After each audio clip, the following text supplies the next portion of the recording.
Help me to clean my room. Shalom, everyone. Welcome to Mishpachah. I'm Debbie Good, and I have with me Isaiah, a member of our family. And today we're going to be talking about a different time of the year, one that comes usually in late February or early March. And by the way, in case I haven't mentioned it before, Mishpachah is the Hebrew word for family. So this is a family show where we do things for or with family. Now, as I mentioned, we're going to talk about a different time of the year. You know, we've come through Hanukkah. It's a very festive time. And then we have talked a little bit about Tu B'Shavat. Now we come to another one of the festivals that we refer to as an extra biblical festival. Although it's not extra biblical, extra meaning that it's outside the Bible. It's outside Torah in a way, but it's certainly not outside the Bible. And that festival would be the festival of Purim. We get the story of Purim and the reason for the festival from, let's see, Isaiah, could you tell us which book it comes from, the book of the Bible? Esther. The book of Esther, right. One of the 5 Megillot, or when we say the expression, the whole Megillah, that's really what we're talking about. We're talking about the Megillah or the scroll of Esther. Now let's talk a little bit about the story of what's happened. The people are in a diaspora. They've been taken off. They're living in Persia. And we have 4 main characters. Now, can you name them? So we've got Haman, Mordecai, Esther, Ahasuerus. Okay, that's right. That's our 4. Yeah, Ahasuerus. Okay. Now, of course, the name of the book is Esther, so she's going to figure into the story quite prominently. But our main character, our hero of the story, is going to be whom? Mordecai, right. Mordecai is a relative of Esther. It's kind of like a cousin, almost like an uncle. And Esther lives in his household. And the villain of our story, the bad guy, is going to be Haman, right. And then Ahasuerus, the very powerful king, is really just a figure in the story. You know, although he's a person of might and a lot of power, he's not the central figure. The plot actually surrounds Haman and Mordecai more than anyone. Now, as the story goes, Ahasuerus, the king, puts out his wife. He's dissatisfied with her. We'll talk a little bit later on why he would be dissatisfied with her. Throws her out and decides he needs a new queen. So all the maidens of the kingdom are summoned and brought to a house where they are to purify themselves and adorn themselves with makeups and perfumes and things. And he is going to choose a new bride. And whom do you think he chooses? Esther. It would be Esther. That's right. He chooses Esther. She becomes his bride as she goes to live at court. Now, we're talking about some Jews that are living in the diaspora, like I said. So let me read to you one of the things that comes from a book that we really enjoy a lot. This is a Purim anthology. It's written by Philip Goodman. And you know, there's an anthology for virtually every festival, one of the Goodman anthologies. We use them frequently in our studies. This particular book on Purim, we're talking about some of the customs that people do during Purim. And what he says is that in some places it is customary to eat cooked beans with salt, usually called na'it or boob. This vegetarian dish is in remembrance of Esther's diet. Okay? It's very important that we remember why people would eat beans. Esther's diet while she lived in the court of Ahasuerus. Why would she eat beans, you might ask? And we're told in this book, this, it is told, was limited to beans and peas so as not to violate the dietary laws. And then Daniel did likewise while in the court of Nebuchadnezzar, and that is referenced in Daniel, 1st chapter, the 12th verse. And there are a lot of people that speculate that Daniel had eaten a diet of beans or vegetarian diet. And of course, beans carry a lot of protein with them. And remember that he fared just as well, was actually healthier than the others who had eaten, say, the unclean foods or the unclean meats. This poses a problem whenever somebody is brought into the court or into the realm of another society and they can't eat the food. So one of the things we want to do to celebrate the book of Esther, and something you can do at home, certainly with your children, is to make some beans. Now, most of the beans that they're going to refer to are actually chickpeas. These are kind of a round bean or so, just smaller than a dime. And of course, anytime a bean is going to expand, but in salted water, you can find these even canned with a kosher label on them. You'll remember that it is chickpeas that are ground up very, very fine and are used to make things like falafel, the Israel or fast food, if you will, and also hummus, which is known internationally all over the Mediterranean world and actually eaten quite a bit over here. The beans I choose, rather than the chickpea, would be lentils. And one of the reasons why, and Isaiah, I want to see if you would know this, in addition to Esther and Danielle, we know that those two ate beans. But there's another character in the Bible a long time ago who figures prominently in another story for eating a pot of lentils. Would you remember who that is? No. Okay, I'm going to give you a couple of hints. His lentil soup smelled so good that somebody else wanted it and was willing to give up something very, very precious.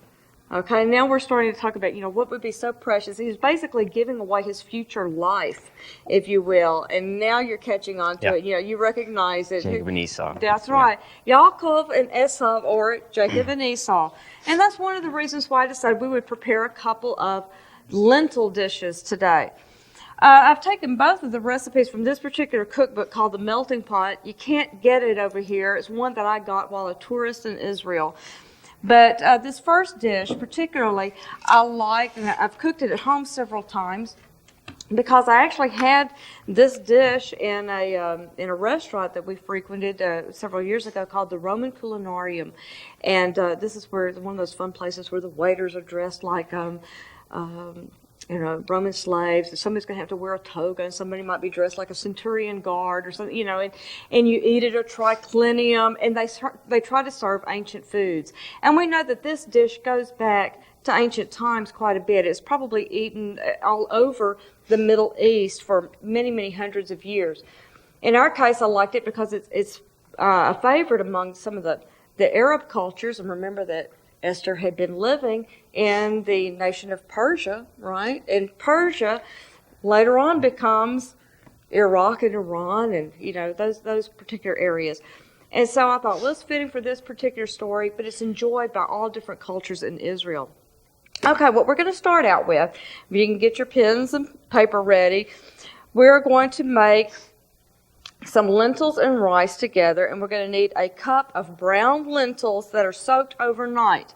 Now, what I have done also is I pre-cooked mine to where they are ready to use. So not only soaked overnight, but later on you're going to cook them for about 45 minutes in some salted water. Okay, in addition to the lentils, we'll need 1 cup of brown rice, 2 cups of water, a teaspoon of soup powder. In this particular case, I've used a chicken-flavored soup powder, but it's actually parve, it has no meat in it. A half a teaspoon of salt, and a half a teaspoon of pepper, and a half a teaspoon of cumin. And this, believe it or not, the cumin is what makes the dish Middle Eastern. That's what gives it that wonderful aroma and Middle Eastern flavor. Now we're going to add to that 2 large, very finely chopped onions, 3 tablespoons of olive oil, and a teaspoon of lemon juice. Now let's start to prepare this. First thing we do is you cover your lentils with some salted water, and you cook for, the recipe says about 45 minutes. 30 might do it, depending on how long the beans have soaked overnight. And once that is done, you'll drain them. Now I happen to have ours ready here, and there's a little bit of water left, but not very, very much. And I tell you what, let's see if Isaiah, if you will. Let's get this pot holder ready. We're just going to set that on the pot holder. We're going to mix everything up in the pot, basically. If you will get that spoon. Okay, so we have our lentils. We're going to put our rice. Here's a cup of brown rice. I'm going to add that in there. Stir that up real good, if you would. Okay, we're going to add to that the water. Let me add the water in. Remember, that's about 2 cups. And by the way, you always want to add double portions of water for the amount of rice you have, and maybe even a little bit more for a long time. There's our soup powder, salt and pepper, the cumin, and just a little bit of lemon juice. Okay? Now what we're going to need to do is put that on the stove. I'm going to turn the stove on. We're going to start it at high.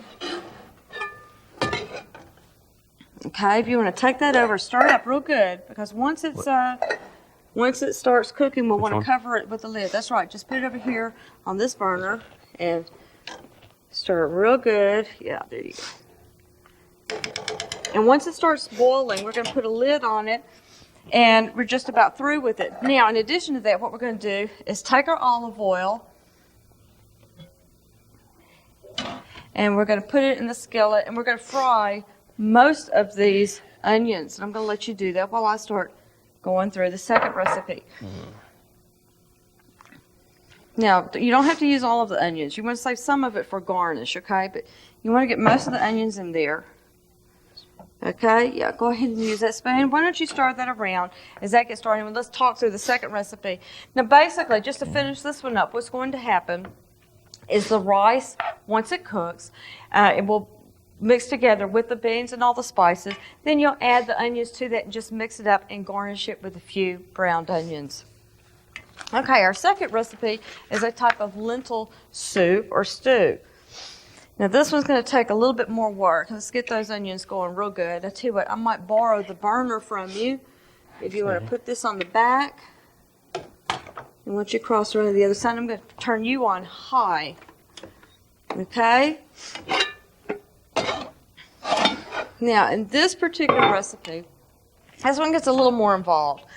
First of all, let's go over our list of ingredients or cast of characters for the lentil soup, if you would. We're going to have, we started out with about a cup of lentils that, again, have been soaked overnight or soaked for quite a while. We have a large diced onion, 2 crushed garlic cloves, and these are not crushed, so I'm going to cut them up in a moment. 2 tablespoons of margarine, or in this case, I've opted to use olive oil. And then again, about 2 teaspoons of soup powder or cubes. And I just happen to have a couple of cubes here with me. These particular kind, one type is a vegetable cube and another is a chicken cube. You can also find these in beef. I'm using I'm not putting any meat in this particular recipe, but you might want to use, for example, add some frankfurters or some sausage or some meat to it later on. Definitely use meat cubes or powder if that's the case. And then, of course, some potatoes. Now, what we're going to do is we're going to fry up the onions and the garlic in a little bit of olive oil or margarine. Let me put that on. This is sometimes our house, because we get so many people in the kitchen and we have to reach around each other. There we go. You notice that these onions are diced a little bit thicker than the others because it's going to go into a soup.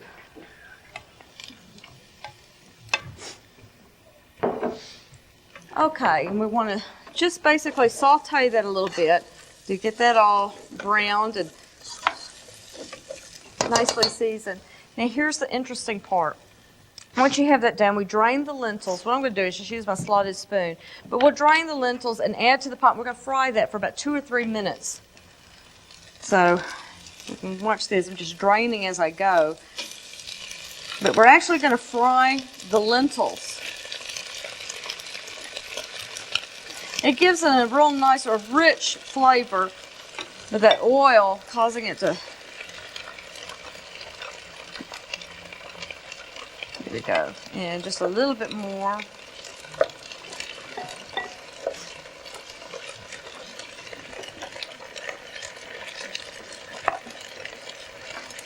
And just a tiny bit left, and actually that's enough. That's basically done. Okay, and we're going to saute that for just 2 or 3 minutes. Make sure that the beans get nice and browned. And meanwhile, Isaiah's still working on his onions. And I tell you what, let's turn down your heat. We'll just kind of let those cook slowly. And let's see how our, if I can borrow your spoon. I mean, here, let's check on our beans and our rice. Just once that starts boiling, we'll need to cover that. So Isaiah, if you would get the cover for the rice. There it is. Oh, and this just smells wonderful. Smell the beans cooking in the oil with the onions. So again, a couple of minutes on this. And it'll take around 15 or 20 minutes for the rice to cook in the other dish. Now, once this is cooked, and we've got that, we've had the lentils in for about 2 or 3 minutes, we're going to add the water and the seasonings. So, let's see. The salt and pepper.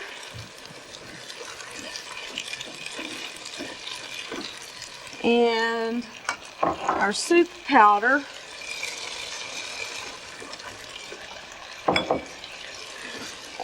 And approximately 6 to 7 cups of water.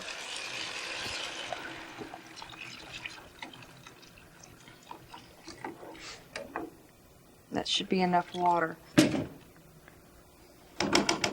Well, we're going to want that to get nice and hot. And to that, we're going to add our potatoes and cook it for cook it at a good, nice temperature, pretty hot, for about 20 minutes.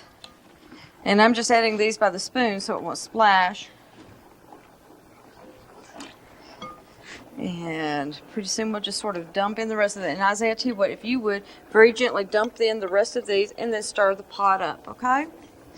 They're always real helpful to have around the house. So 2 different bean or lentil recipes, things that you can do at home to commemorate the story of Esther. Now, getting back to the story of Esther. We don't know for sure what Esther ate in the kingdom of Ahasuerus. We do know that she was put there for various, important circumstances. And we have a book that our ministry has done. I just want to show this to you very quickly. It's called Prophecies in the Book of Esther. This particular book actually was done at my insistence. I consider it to be my creation, or it's my baby. But it was my husband Joe's work, so to speak. It was his knowledge. But I liked the story that he used to tell, one of my favorite stories, on the genealogies of the people that are involved in the story of Esther, in the book of Esther. And based on what I liked about his teaching, I insisted that we write a book together on this. To give you just an example of what he's done in the book, for example, our primary character, Mordecai, is a descendant from a particular family in the tribe of Benjamin. He's still referred to as a Jew, but he is actually of the tribe of Benjamin. His original ancestor goes back as far as King Shaul, or Saul.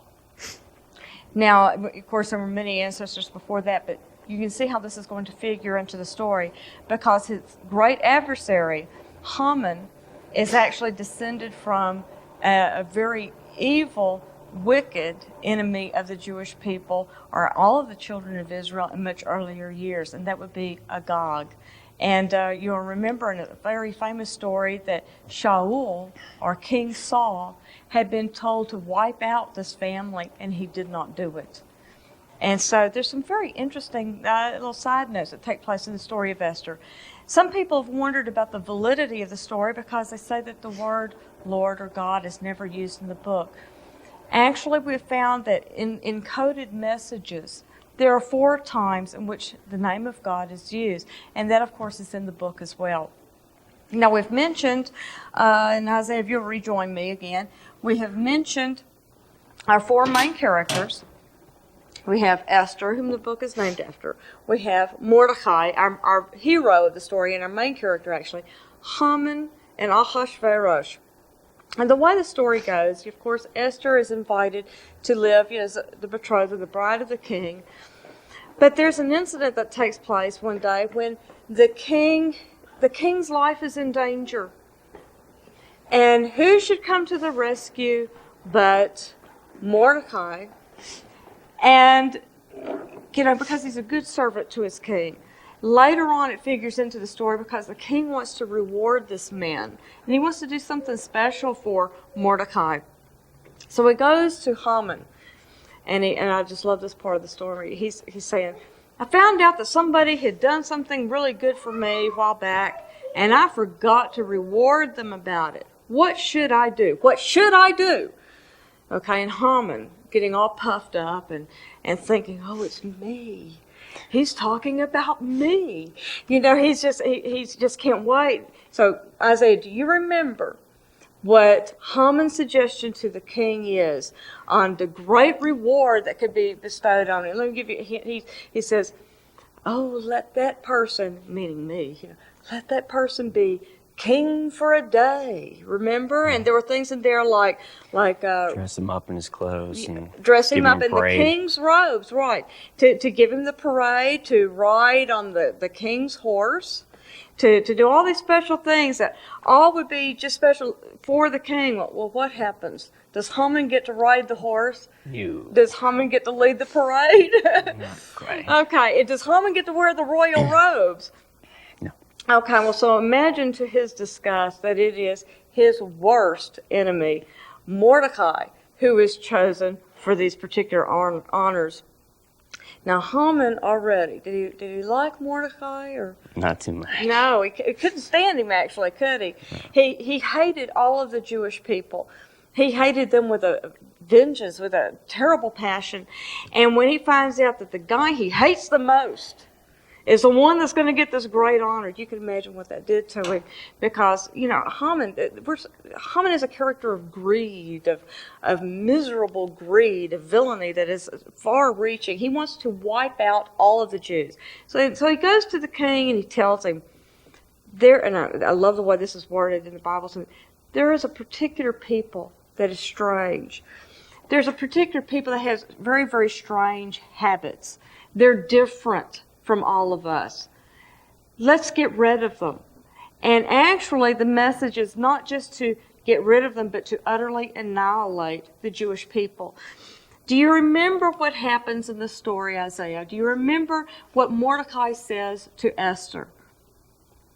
When it looks like the people are going to, let me turn this down for just a minute. When it looks as if the people are going to be annihilated at their darkest hour, Mordecai goes to Esther, who is, by the way, the bride. He goes to her and he says something. Do you remember? He says, we need you to... She's got to get on the king's good side, get the people on the good side. Well, and she needs to approach him, too. Right, she needs to go to the king and ask him to make an appeal for her people. Yeah. And what is Esther's reaction? She did it. Well, she did it. Yes, eventually she did it. But her first reaction is she was scared to death. Right. Because you don't just go walking up to the king. There. That's right. You can't. You have to watch the way, your mannerisms you have to do. And he has to lower a scepter to her. So she had to be very, very careful. And she's afraid. And she says to Mordecai, I don't know if I can do this. And his response to her is one of my favorite in all of the Bible. He tells her that she is in that position.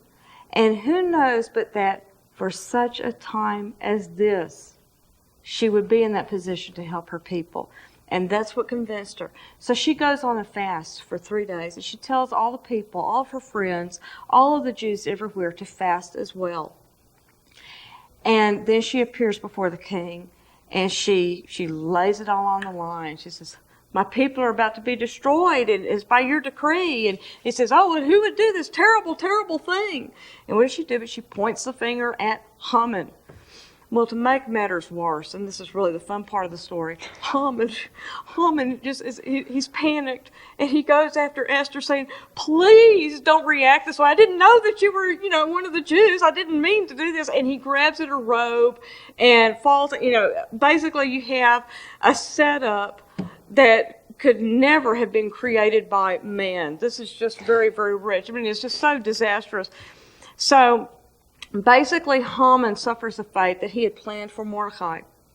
Now, one of the things he had planned for the Jewish people was to throw lots, kind of like gambling in a way, to throw lots to decide, this is a day we're going to pick for the people to be destroyed.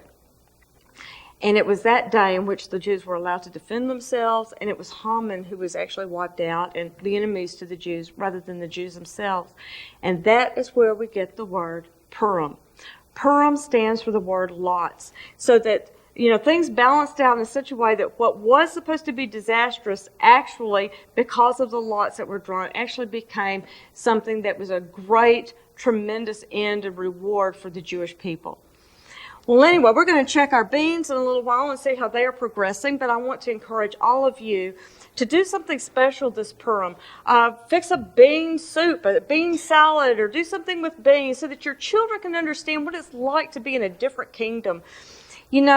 Esther's family came through for her. She came through for her people. And we need to remember that all of us can find ways to celebrate any of the festivals, but truly to celebrate them, we need to do it with our friends and family, because that's really what we're all about. We're all part of one large family, or Mishpachah, not only in our smaller groups, but in the larger kingdom of God. Shalom.